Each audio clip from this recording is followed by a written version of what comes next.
The entire team at Emsolation want to acknowledge that we are gathered on the traditional lands of the Wurundjeri people.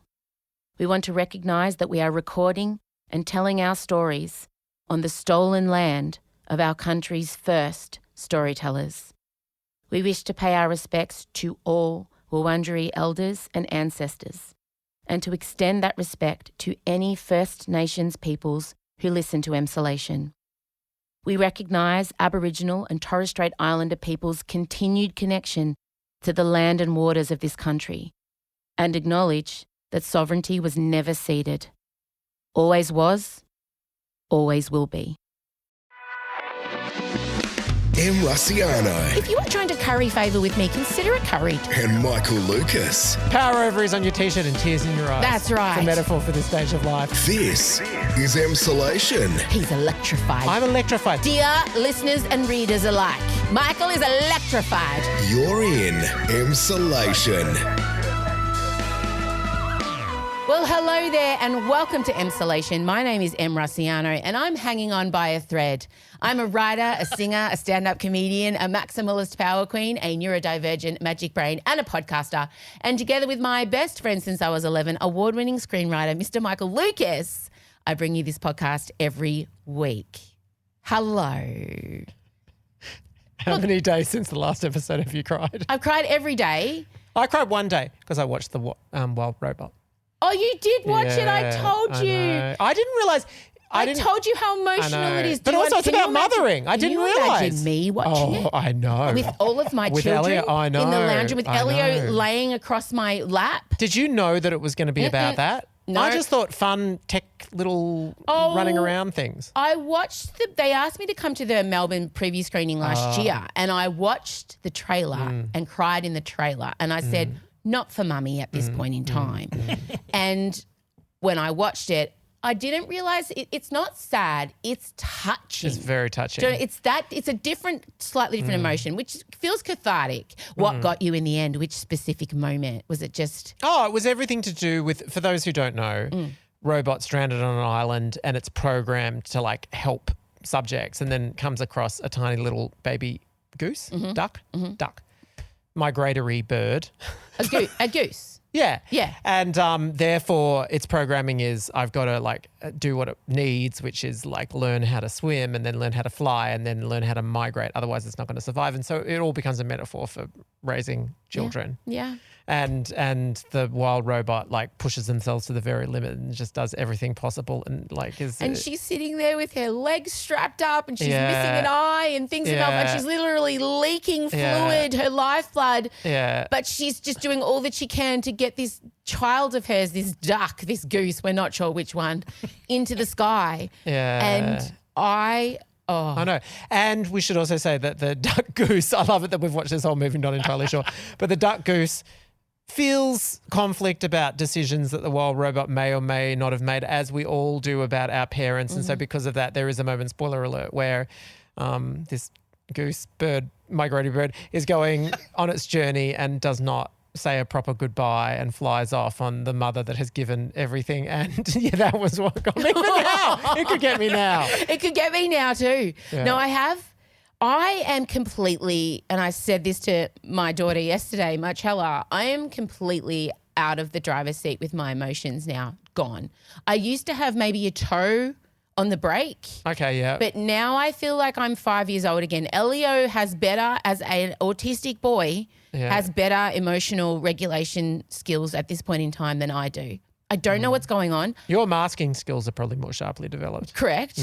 But I also, I've lost the ability to do that. But I feel like I'm dying emotionally. Like I don't know how to explain it, but it feels like whatever part of my brain is responsible for regulating my emotions is dying a slow, painful death.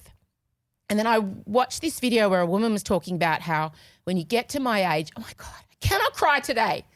Look at me, I've got power ovaries on my T-shirt, which we need to talk about. Power ovaries on your T-shirt and tears in your eyes. That's right. It's a metaphor for this stage of life. Absolutely.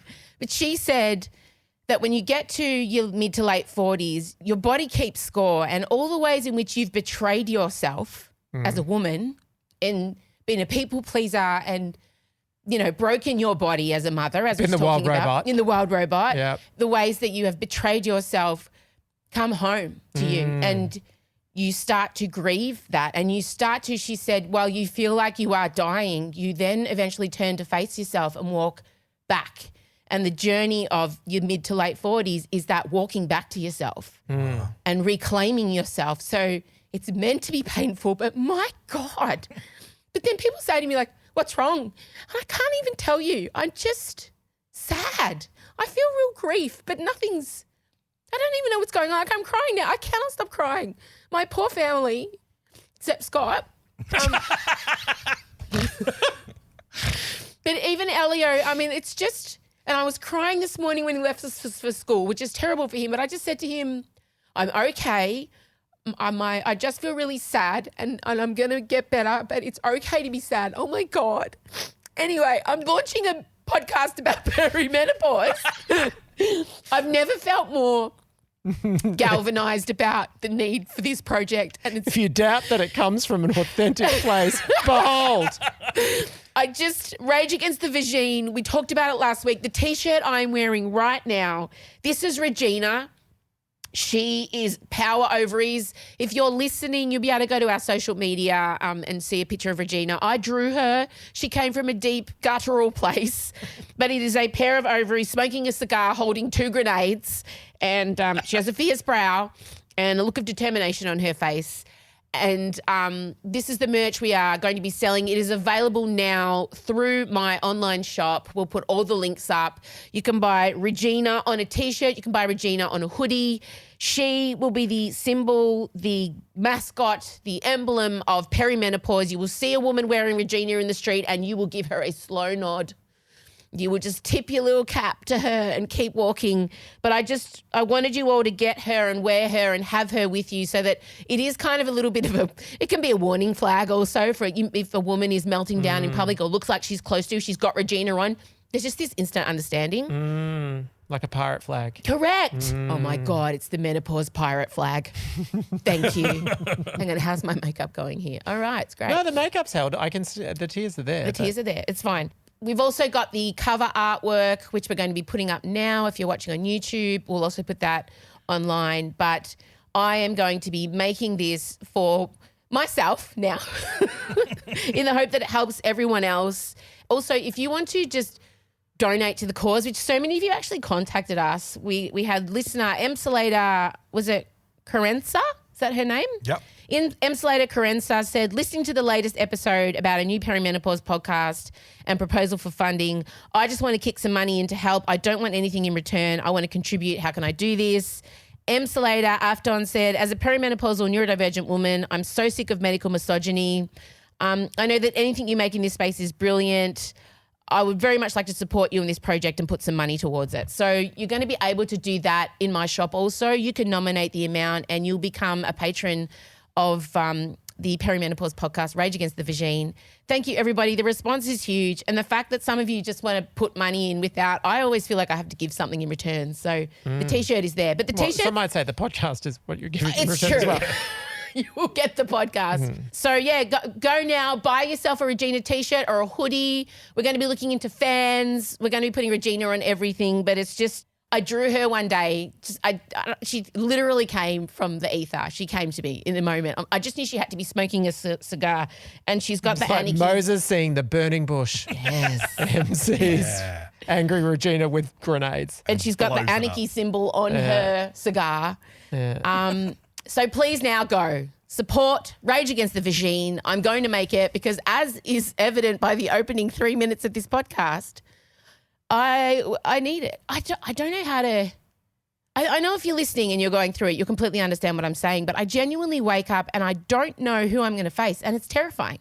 So I lay there waiting You mean yourself? Me. Yeah. Me. Who's the you that's getting out of bed? I lay there waiting for her to come to me. Like, which poltergeist is going to possess my body today? Who? And I lay there just dreading. And surely it's a terrifying roller coaster with no beginning or end, and the instructor's exhausted and probably drunk, and maybe a cat. I don't know. On ketamine. Totally. Elon Musk is driving. I essentially feel like Elon Musk is driving my emotional roller coaster at the moment. Wow. Terrifying. I need the chainsaw of, what is it? The chainsaw of Bureaucracy. Yeah. Oh, God. This is the chainsaw for bureaucracy. Chainsaw! Saxophone. Saxophone. I know he's terrifying. So there we go. There's the big launch Just for the record, it's a Canada goose. A Canada goose. Canada goose. from the wild robot. Yep. My mum's favourite bird. Is it? she the loves Canada goose. boy from Heartstopper voices it as well. Kit. Did not know that. Yeah, the Wow. redheaded. So cute. Oh. Is that right? The redheaded one? Kit. Yep. Oh, the one that had to come out Kit as bi Connor. and it was Yes. all. Kit Connor. Yeah, he plays the wild Yeah. goose robot. Canada goose. Canada goose. Canada goose. Why can't we keep that in our head? Often runt, apparently. It was. Yes. It Well, was. that's why it's because I think of a Canada goose being a huge bird, but in actual fact, in this one, it is a small version. So I think that's the confusion. Yeah. Indeed. But we've sorted it. Thank you so much. I'm reharping. Obviously, our grand final is happening next Monday. The Oscars are fast approaching. SAG Awards with this week. I thought Kristen Bell did a fine job. I think She recommitted to the opening musical number, which is not easy because people have kicked the shit out of it for so long. There've been literal whole jokes. Like Nikki Glaser did a whole routine about how ridiculous it is that you would do an opening musical number. But Kristen Bell said, no, fuck it. I can sing. I'm doing it. And she reworded, do you want to Build a Snowman from Frozen. Yeah. And it was great. It was hilarious. It Nailed was funny. it. Nailed it. I would say perfect presentation. It was she didn't hit a wrong note. She didn't. She She was prepared as hell. delivered it in the most excellent way. You actually couldn't fault it. She got all her most popular co-stars pretty much and put them on stage with her. I enjoyed it. I thought it was clean. I thought it was a clean awards. It was a bit boring, but it was clean. Jane Fonda, dropping bombs. Jane Fonda was the person that was clearly just speaking her mind, and that was what was electrifying about it. Everyone else was very careful. 7. Also, good for her. Incredible posture, incredible I thought strength. the same thing. Like- all those aerobics. I liners. know. And Trump goes around saying, oh, I look at all the people that worked out hard in the 80s and they've ruined themselves now. Well, look at Jane Fonda. No one worked out harder than she did. She wrote the book on working out in the 80s, released the videos. My mum had them. Actually, she didn't. Your mum had them. We did. We had them. Yeah. We had the vinyl, and anytime you try to jump, it would skip. Yeah. But hasn't it? I mean, she looks strong. She looks strong, but she's also, I'm just going to say, I suspect a neurodivergent queen, not pathologizing her, but the way that she is so outspoken, so anti, authority, and she has been brave from the moment That's right. she appeared. And it's never flagged. She is not, people always, there's the cliche that you steer more conservative as you get older. Not Jane Fonda. She's out there. She's getting arrested still. I live for the fact she's Yeah. still getting arrested. And Other than that, pretty predictable winner. Well, look, in terms of the Oscar race, can I go to the Oscar race? please, now the Oscars are on Monday coming up. What do we have, just so you can Michael's be aware. the official Oscars, Michael's official Oscars update. Yeah. Sorry, wrong one. Dun, dun, dun, dun. Oscars. This year wedged between Mardi Gras and the release of Lady Gaga's Mayhem. I mean, what a week. I ordered Mayhem merch this week. It's not arriving till May, Amazing. but I still ordered it. Yeah, that's It's good. good. It's a half orange, half black jumper that just says Mayhem. Oh, perfect. Sick. Could be about menopause. She's probably in Perry. Would be. Definitely in Perry. She's Would be. 40 this Would year. be. Is she? Yeah. Oh. Anyway, the Oscars. Isn't So- it wild to think about Beyonce and Gaga and Perry? Because they are. Beyonce is definitely in She's perimenopause. 43, isn't yeah, she? a million percent. That she admits to. Yeah. Yeah. Wow. Yeah. Continue.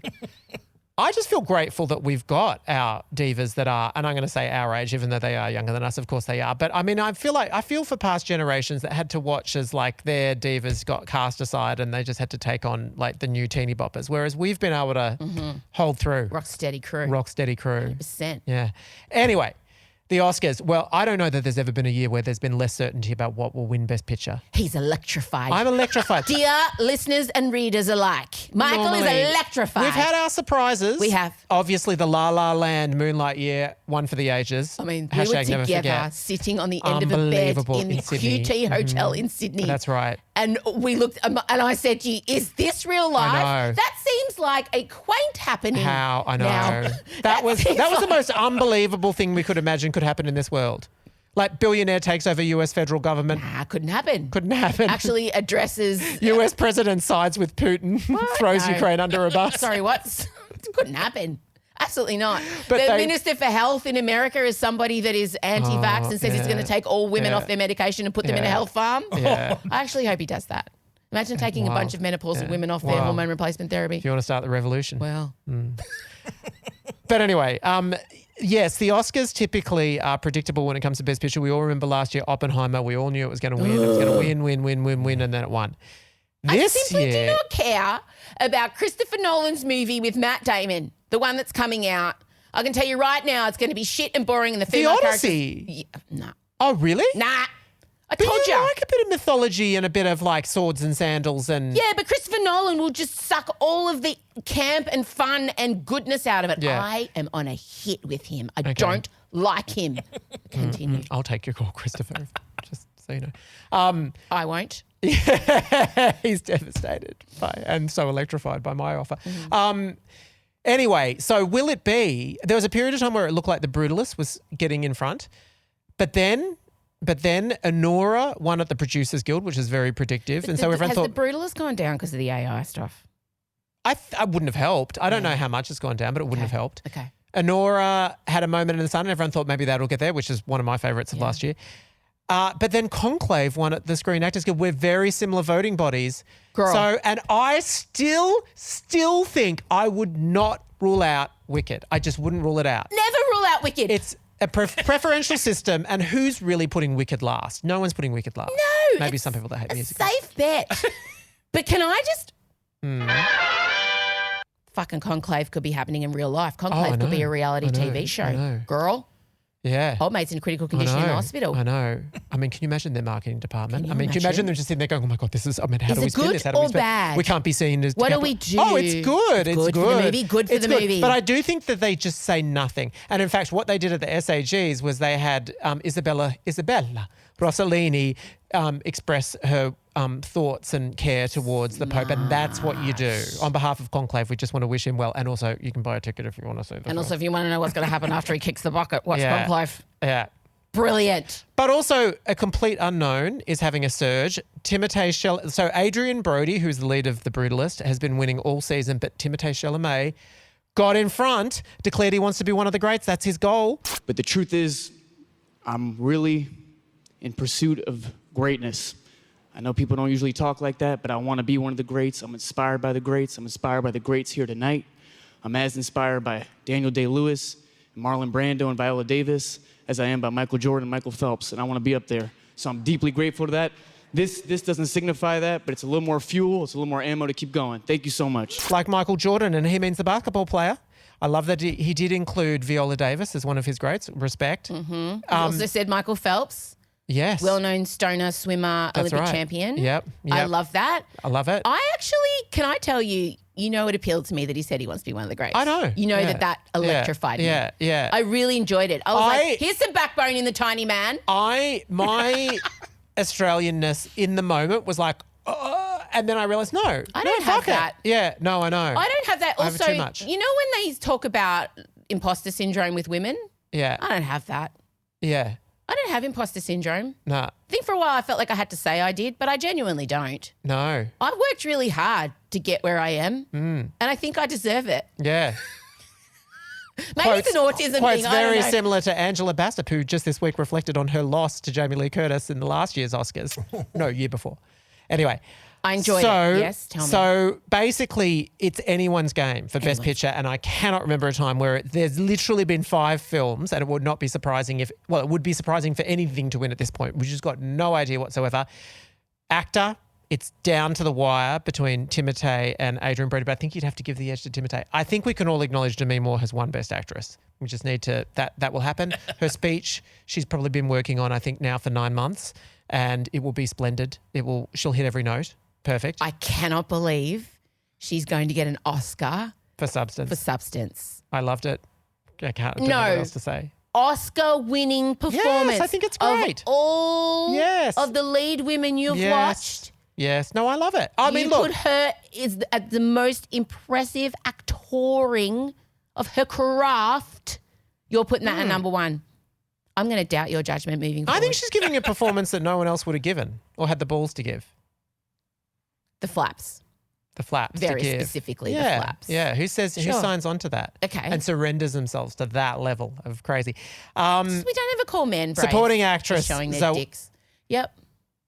We just don't. We don't. Men don't get called brave You don't think? for looking. That's because they don't show their dicks. Well, for going full UGG. They don't get called Right. brave. Like Colin Farrell's not being called brave for going and looking like the penguin. Yeah, but also he's under a mountain of latex. That's not his real body. Well, any man that's put on a bald cap or whatever. Yeah. It just makes me uncomfortable that women are being called brave for not dolling up. That's all. I would say it's a bit more than not dolling up. Whatever. Yes. Supporting actress looks like Zoe Saldana, who has managed to avoid the Sofia Garçon controversy, and so who is going to the Oscars. They have confirmed she will be there. Radio Reset. Yeah. So Emilia Perez, very divisive. Em hates it, hasn't seen it, but hates it. No, do you? Yeah. Have you seen it? Refuse No. to see it. Refuse to see it. But I hate it. And I think I've been proven right. The trans leading actress is nominated for the Oscar, but then they dug up her old tweets, not even that old. And she was Not saying old. terribly racist things. And so And no ambiguity. Netflix, no. In No those way to spin tweets. it, nowhere to hide. Netflix then, who is the distributor of Emilia Perez, suspended her campaign. But now it has been announced that she will be going to the Oscars. So can you imagine when she's on the red carpet? Imagine people would be giving her a very wide berth. She needs to arrive in the Popemobile and drive down in that. Will she do the red carpet? That's my question. Yes. Wow. I genuinely don't. She has not apologized for the tweets. She hasn't No. come forward and thrown herself on any sort of sword. No. She, if anything, has doubled down. Mm. So I don't know that she thinks she's done anything wrong. Mm. But I think people forget queer people, trans people, disabled people, they can be assholes. I think there's this infantilization around, do you know what I mean? Around, oh, he's gay. Gay men are some of the most misogynistic people I know. Oh, there can be racist problems in the gay Exactly. culture, let me tell you. And Just go on Grindr. when someone's like, oh, he's autistic, yeah, you can be autistic and still an absolute asshole. That's right. Do you know what I mean? This weirdness of just because she's trans, then, oh no, but trans people can't do mean things. Yes, they can. It's wild to me the way society, infantilizes people who are, different. And I think, I think she's going to show up with her head held high in an amazing frock. Defiance. I sense nothing but defiance from her. Well, also, I mean, if you can imagine to live your life, to live and transition and all that sort of stuff, there's got to be a certain level of defiance that you've needed to get you this far. And unfortunately, it's not serving her well in this particular aspect. Absolutely not. So make your predictions. But Zell's, Yes. my prediction is I'm going to go Wicked for Best Film. And that just seems ridiculous at this point, but because it's won literally nothing except National Board of Review, but I'm still going to put It's it there. the only film that isn't drenched in controversy. Isn't it Stephen Brabbering its way to a... Conclave's not drenched in controversy. Ooh. No, Conclave is probably who you would... And I don't think A Complete Unknown's drenched in No, controversy. it's not. There's a couple. But it's just Brutalist and Emilia Perez that have struggled a bit. But Zoe Saldana, who's Best in Supporting Actress. She will category beat fraud. Ariana. Yep. Uh, Shouldn't be in that category. No. She Well, I should mean, be- you could even argue Ariana's a bit... Is she really... Yeah, but Zoe should be competing against Demi. That's what should be happening. Should be, yeah. Yes. Yeah, yes. yeah. And I think Zoe would beat Demi. I think Demi's got it. I think Timotei's got it. And clearly Kieran Culkin's got it. He's won everything. That would And be wild He if he delivers didn't win. incredible unscripted speeches every single time that you relate to. Wow, that is, wow. Thank you, SAG-AFTRA, for this incredibly heavy award. That's why they put the thing here, I guess, right? I don't think there's any way anyone can hold this for 45 seconds, which is the allotted time, Adrian Brody, 45 seconds. There was no reason to take that shot. I love you, it's a joke. You take your time. Lord knows I will, because I didn't think of anything. It is funny that the heaviest of all awards is the one that's given by actors. It's like, us, what we do. Means so much. You can see the meeting of actors. There's it needs more weight. Anyway. All right, moving on. I see the clock ticking. Moving on. There's one actor in the back that raises his hand and uses the word heft just to be seen. All right. I gotta say something here. Believe it or not, this actually means a lot to me. It does. It's hard to be sincere after that, or in general. But yeah, thanks. It actually is a huge honor. 13, 12, 11, I haven't said anything. The ADHD beams from him like rainbow lights. And he ran the clock down quite deliberately and then started his speech. Yeah. Agent of Chaos. Yeah. Goblin. Hilarious every single time. I love him. Yeah. I don't know why. There's just something, I highly relate to him in every way, shape or form. I don't know that we'd work well together. I think it would be a bit stressful working with him.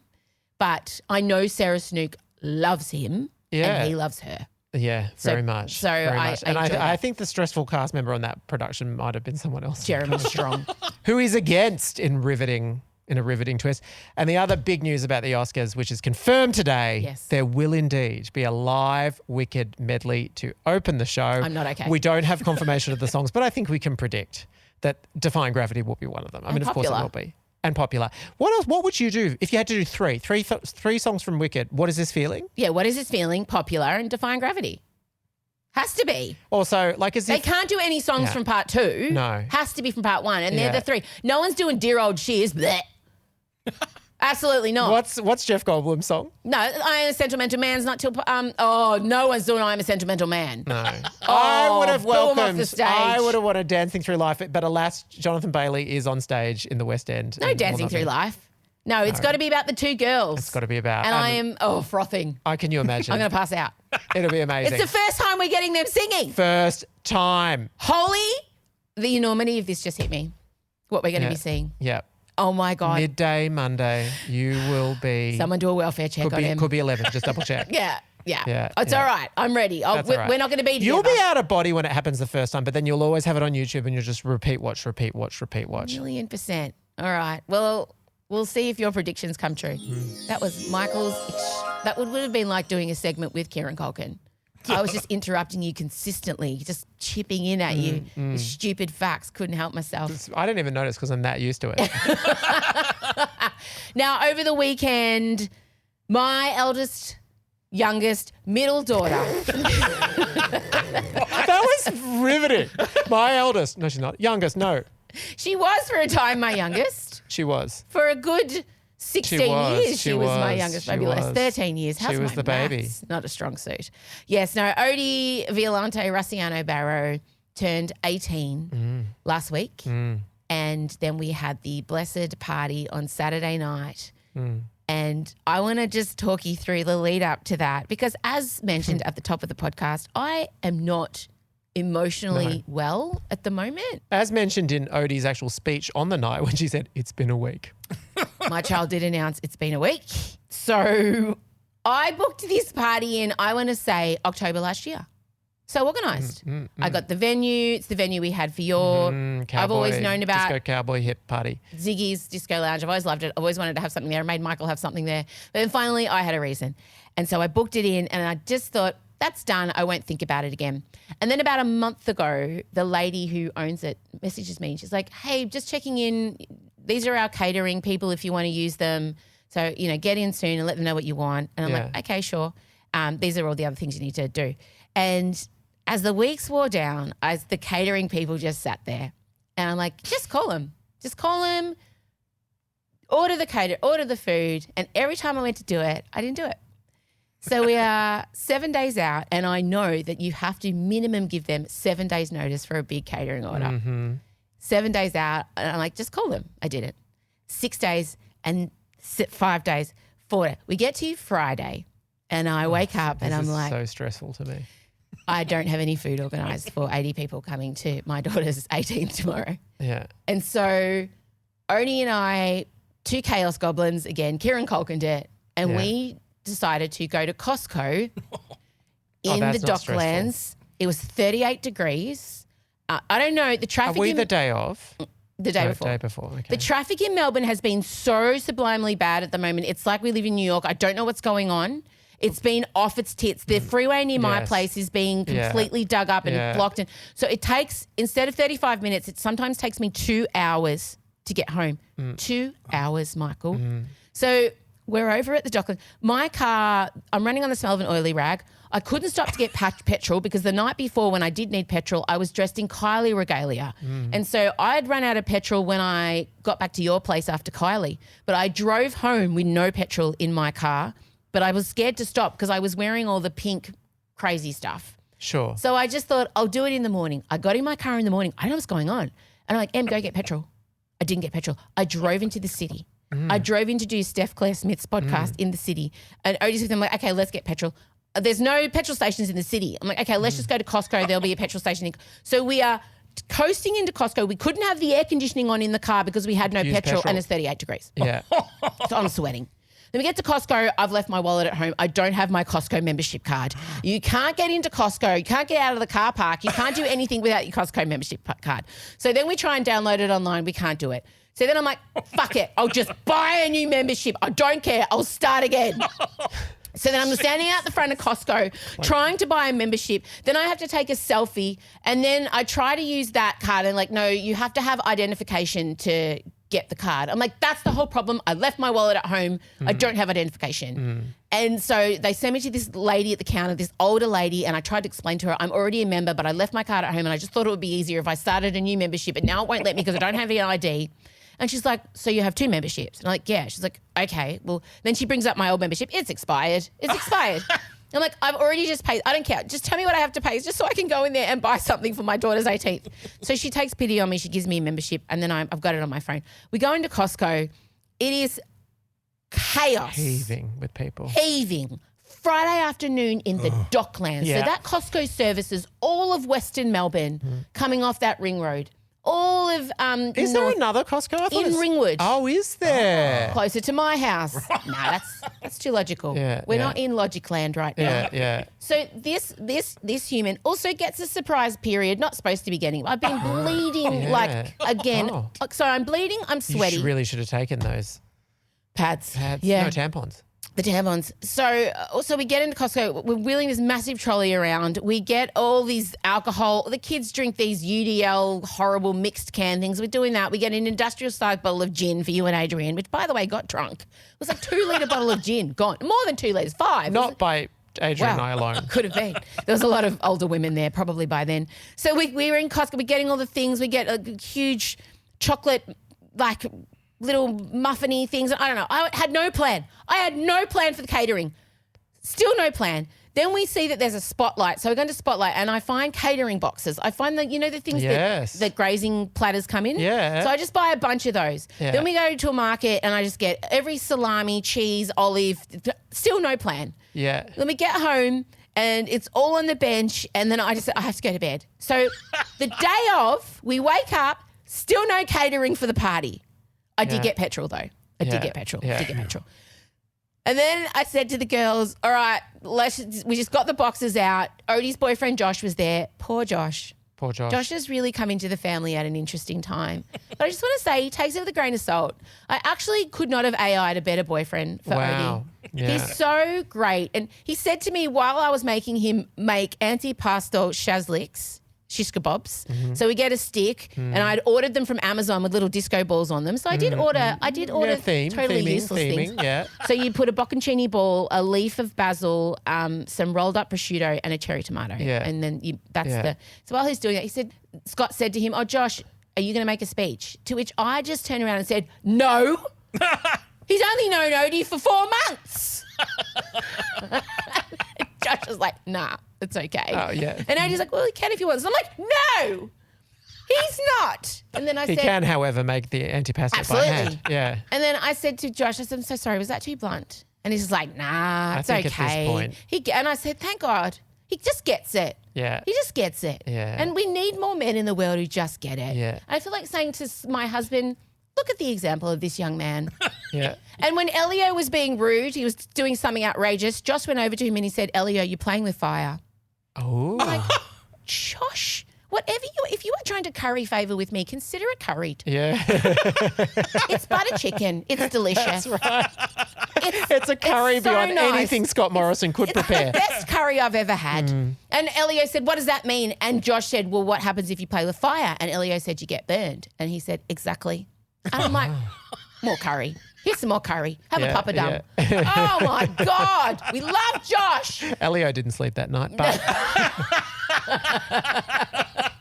So we're all pitching in. We got all the platters made. We got a beautiful cake delivered. I did organise a cake. Thank God Ben helped me with that one. I did that the week before, didn't I? Yeah. Some things were super organised, but there was something about the catering that really made me feel angry and defiant. I just was like, I don't know why. I needed to push myself to absolute.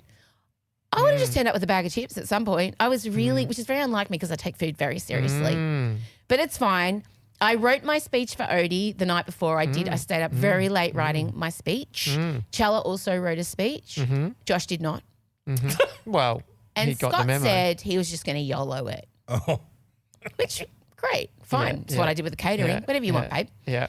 We got to the party. It was, of course, 35 degrees in Melbourne. Yeah. And You'd also bought fans though. I did buy fans. Yeah. We got upstairs. It was very hot. It's an upstairs venue with no open window. When I had my party in the dead of winter and it was still hot. So you were having it at the height of summer. I was dying. It was hot. Yeah. It was very hot. Your mother also positioned herself Right firmly in the in front direction of of the fan, Beyonce style. Air conditioner. Yes. So everybody came. They're all in sparkles. The drinks worked out. The catering worked out. It was all okay. And then it was time to give speeches. I gave my speech, tried to strike a balance between storytelling and heartfelt love. And our greatest wish for you is that you never change. And I want to leave all of your friends and family tonight with a story that even when it was happening to me, I knew that I'd be telling it at your 18th birthday party. Odie was in grade 1 and we just moved house and everything was still in boxes in the garage. We were running late for school because we couldn't find her drink bottle. And I told her to go to the garage and look in the box full of dress-ups because logically that's where we put the kitchen stuff. She yelled, "Found one, it's pink!" And I said, "Great, pop it in your bag, let's go." Later that day, I received a phone call. "Hello? Hi, Em, this is Sam from the school." "Oh God, is Odie okay?" "Yes, she's fine, but I'm calling about something she's brought to school with her." "Oh, what did she bring to school?" And my mind was racing at this point because there were many inappropriate things flying around our house at that point in time. And she went on to say, "As you know, we encourage the students to bring their drink bottles in and put them on their desk so they don't need to leave the classroom to get a drink. Odie brought in a drink bottle that we feel is inappropriate for school." And I said, "Oh, okay, well, she did go into the shed today to get a drink bottle. We're still unpacking, there's stuff everywhere. The drink bottle was in the dress-up box and, oh shit, so's my hen's party stuff. Sam, is the drink bottle pink?" "Yes." "Is it rubbery?" "Yes." "Sam, is it shaped like a penis?" "Yes." Yes, Odie had taken a giant dick-shaped drink bottle with her to school and popped it on her desk in front of all of her classmates and teacher. So proud. Happy 18th, darling girl. May your confidence never waver, your fridge doors always be unlocked, and your drink bottles inappropriately shaped. And the idea is that I have one child who's obsessed with organising and one child who just really runs on vibes. And thank God. And Odie is the vibe child, obviously. Yeah. It's been a completely different experience parenting Odie as to parenting Chella. And I'm glad for both of them, to be honest. I couldn't have two Cellas and I couldn't have two Odies. Thank God I have one of each. Yeah. And it was great. Scott's speech was, you were there? Impromptu. From the heart. He just said, yeah, I mean, it was lovely. He said that Odie was a fantastic kid. And then he said, words aren't really coming to me right now. It was nice that he provided and the if only update. there's something you could do Yeah. when words don't come to you in the moment. If it is well known that you're not strong on the fly, Yeah. you could pop a note down or two. You could. Although when I gave him my speech to read, he did say, "I've got some notes for you if you want them." Oh. And I'll let you imagine what my response was to Scott offering notes. Because as I handed him my laptop, I said, "I don't want your thoughts or opinions. I just want you to know where I'm going in case you want to write yours. No feedback, thank you, sir." Do you think that bitch listened to me? He was underlining things. I said, take that control underline off. Take that bold off that word. Yeah. Be Josh in this situation. Be more like, what would Josh do is going to be Scott's new mantra. And the answer is, shut up. And then if you wish to describe how the night ended, Odie and her friends left the party.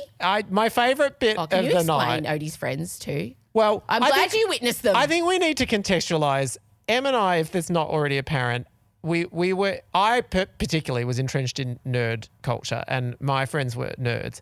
Odie has very cool friends, and Em put it perfectly in her speech when she looked across the crowd, and this was off the cuff, going, "You're all terrifying. You look like you're in Euphoria." And they laughed.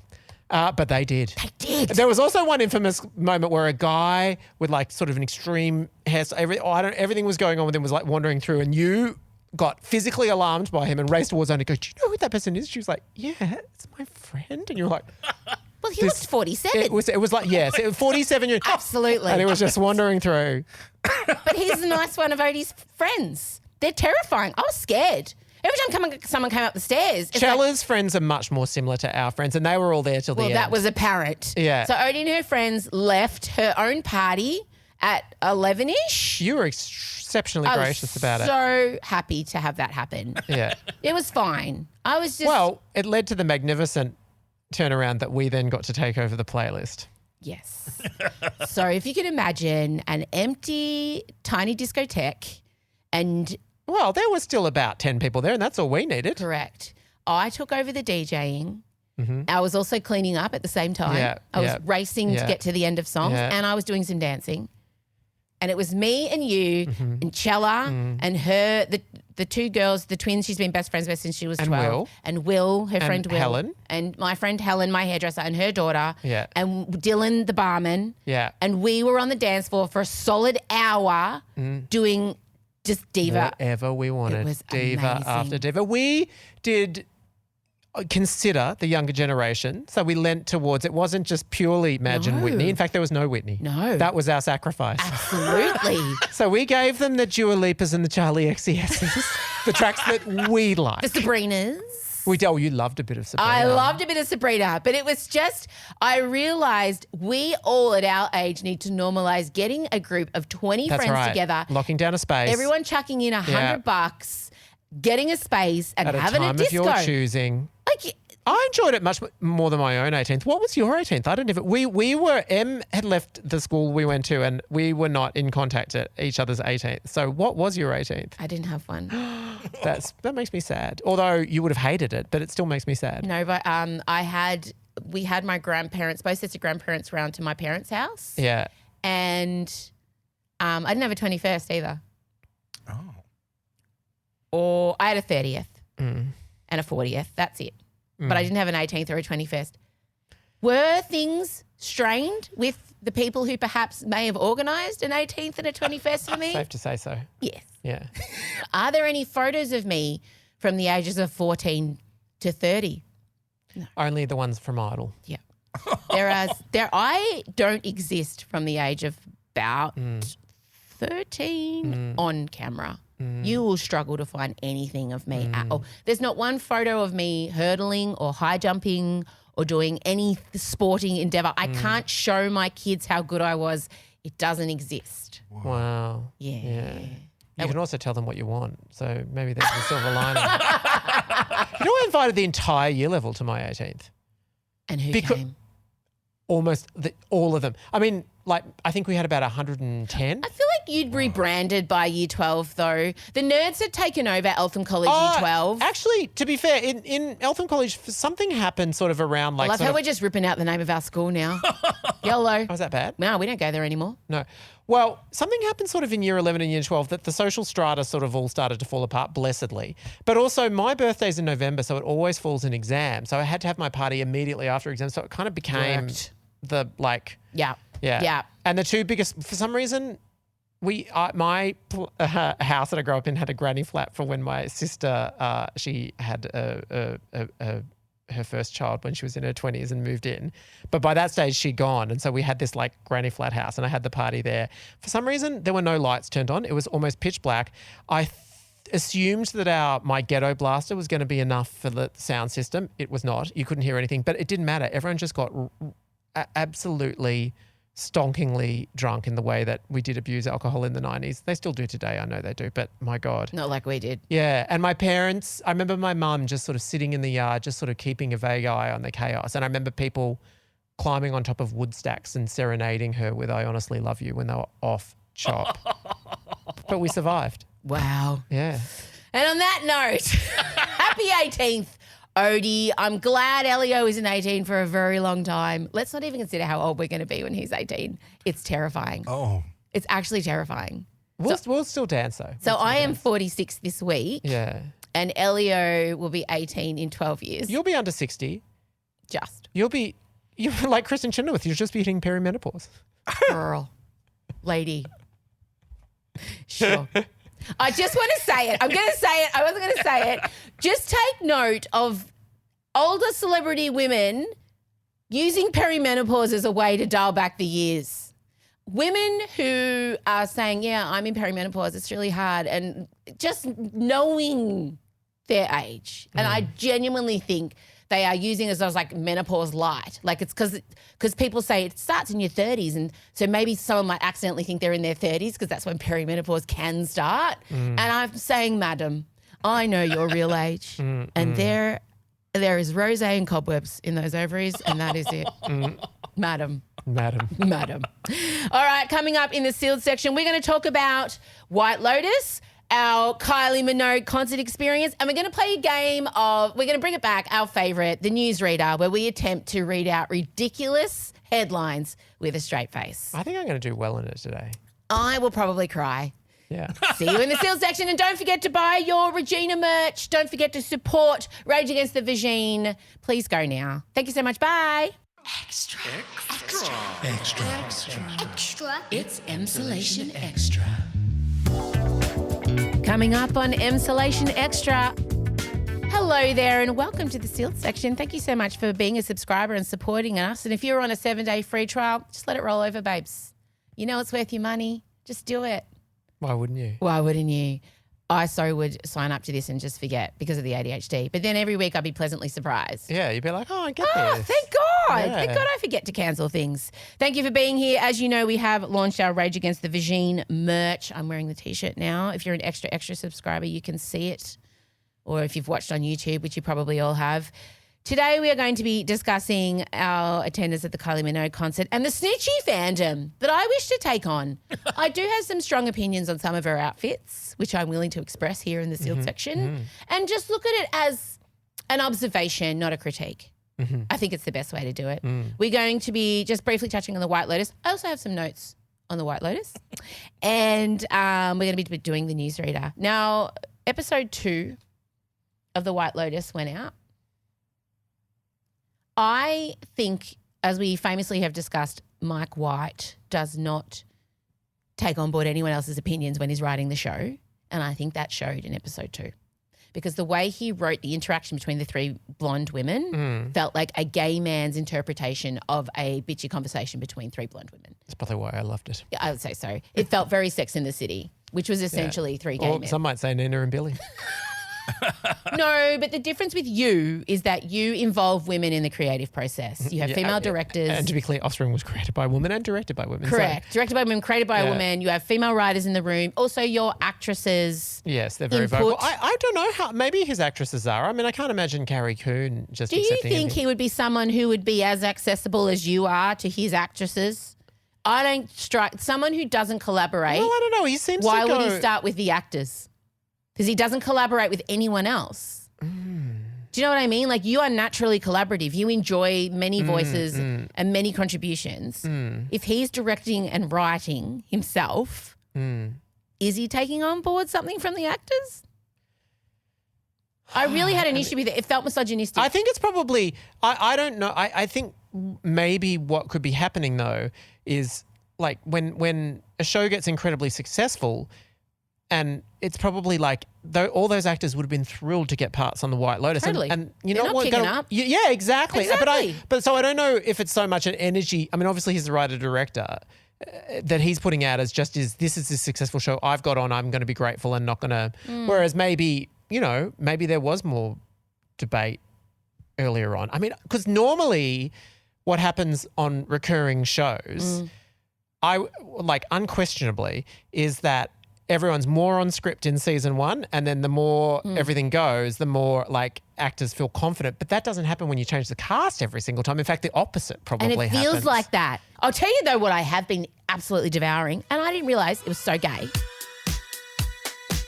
If you want to hear, or even better, watch what happened next, give yourself the gift of Emsolation Extra. For less than $2 a week, you get 2 bonus episodes every week, close friends access on Instagram, pre-sales ticket priority, and merch discounts. There's even exclusive video episodes of our sealed section every Thursday on our Extra tier for less than $3 a week.